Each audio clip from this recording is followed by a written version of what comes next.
The concept of Ori, which is the inner head or destiny, Ifa holds that individuals choose their destiny, their Ori, before birth. But they forget it upon arriving in this world. Depression is seen as a symptom of forgetting this purpose, necessitating a return to spiritual alignment. This is very profound. And this is what we are advocating for, to be included in our indigenous curriculum, especially for the Yoruba.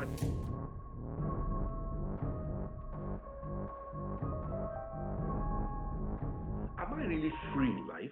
With all these socio-economic factors surrounding my life, limited opportunity that I cannot control, and the person begins to ask, are we actually free?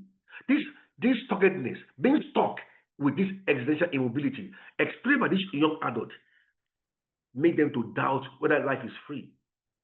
And so we come to the section today about how do we approach this. We are going to start with an indigenous Yoruba Ifa theology from the western part of Africa. We have this, our theology, the Ifa theology approach to dealing with existential depression. Now, this is very important because we believe that indigenous solutions are available through our indigenous knowledge system to approach our mental health interpretation and intervention and therapy. We are saying that for us to address the epidemic of existential depression with special focus in Nigeria, we have to start with our indigenous knowledge system. Now, I'm starting with the West African, with the western part of Nigeria, with the Yoruba tribe, which is one of the largest tribes in the whole of West Africa, extending beyond Nigeria, Togo, Benin, and even part of Ghana. So there's a rich culture and rich indigenous resources from the Yoruba Ifa theology to deal with existential depression. And we here in our university, we are also setting up for trainings to train existential therapists in Ifa psychology. Let's look at the theology of Ifa and how it approaches existential depression. Yoruba Ifa theology approaches existential depression not as purely chemical or psychological manufacture according to the medical model of depression.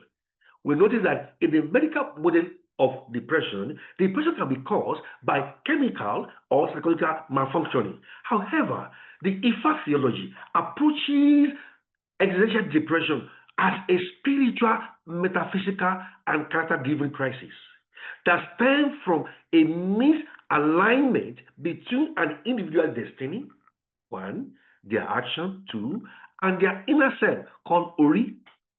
It views existential problem of meaninglessness, loss of purpose, and deep sadness as a state of spiritual amnesia or a disconnection from one's purpose in the world, in the physical world. What does it mean, our listeners and viewers?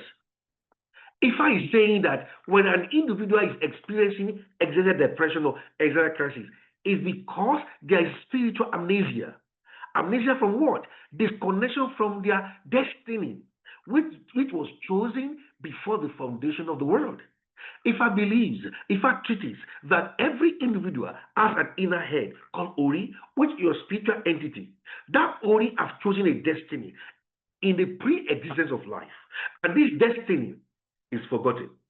And that's what it leads to spiritual amnesia.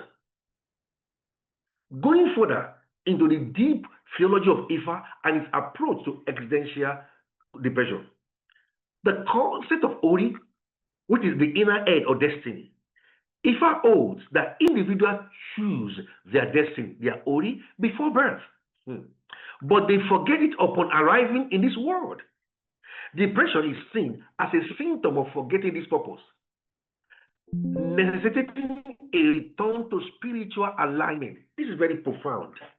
And this is what we are advocating for, to be included in our indigenous curriculum, especially for the Yoruba nation, the Yoruba tribe in the western part, and which we also have a corresponding theology in most indigenous systems in Africa as well. Knowing fully well that most of African religions are creationist religions. That is, they believe in a supreme being as a creator, and that creator has given every human a destiny before birth.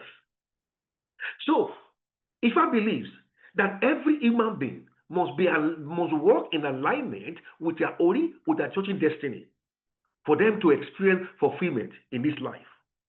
Ifa went further and said, Aye Shishe, doing the work, he said, rather than passive existence, Ifa encourages that individuals should be active, should be purposeful in engaging with the world to create meaning. Now, the beautiful thing about Ifa theology is that it's saying that your destiny is not passive. Even though you know your destiny, you must take pragmatic steps and decisions to engage in meaningful activity in alignment with your destiny. For example, a career must be chosen in alignment with your destiny.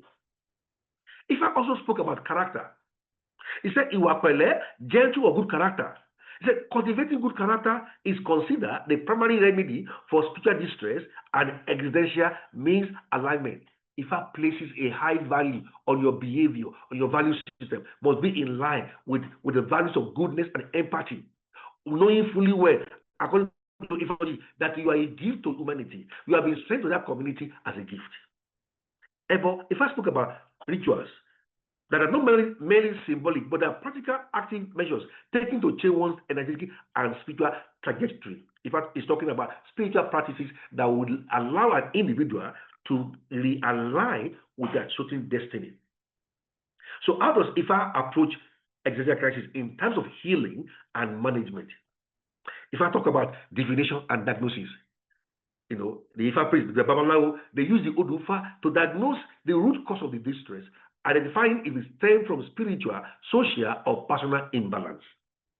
They use mindfulness and meditation. Ifa utilizes techniques similar to mindfulness, such as meditation, reflection, to help individuals identify emotional, mental, and spiritual imbalances. Also, reconnecting with community. Ifa believes in social spirituality a lot. Ifa emphasizes that while life is individual, one's purpose is realized within a community context. That is very profound. Reducing isolation that fuels depression. Yes. And that is Ubuntu. I am because we are. Actionable ritual. The practice focuses on empowering the individual to take charge of their life through offerings and proactive behavior changes.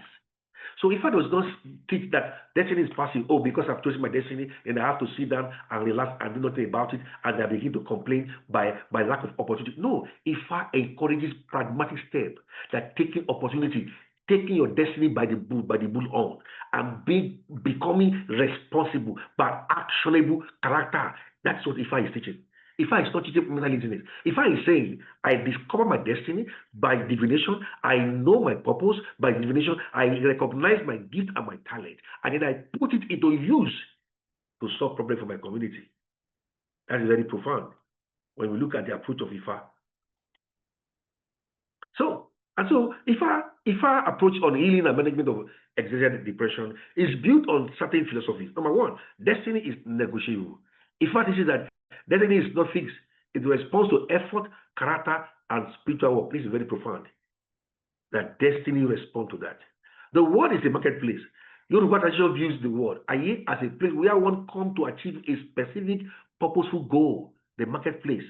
And heaven, or that is, after death, there is a home. So if I have solved that problem of life after death, if I believe there's a heaven, a home after death, if I believe that we have come to this world, a marketplace, to fulfill our purpose. Resilience and perspective. If I provide the emotional strength to walk through fiery difficulties without being consumed, by them. Now, as we come towards the end of this very discourse today, let's look at the biblical psychology approach. What does the Bible say? Because we have a huge population of Christians, young adults in Africa. And therefore, we are also going to make use of that biblical psychology as a resource in developing a transpersonal approach to dealing with existential depression. A biblical psychology approach to existential depression centers on defining ultimate meaning.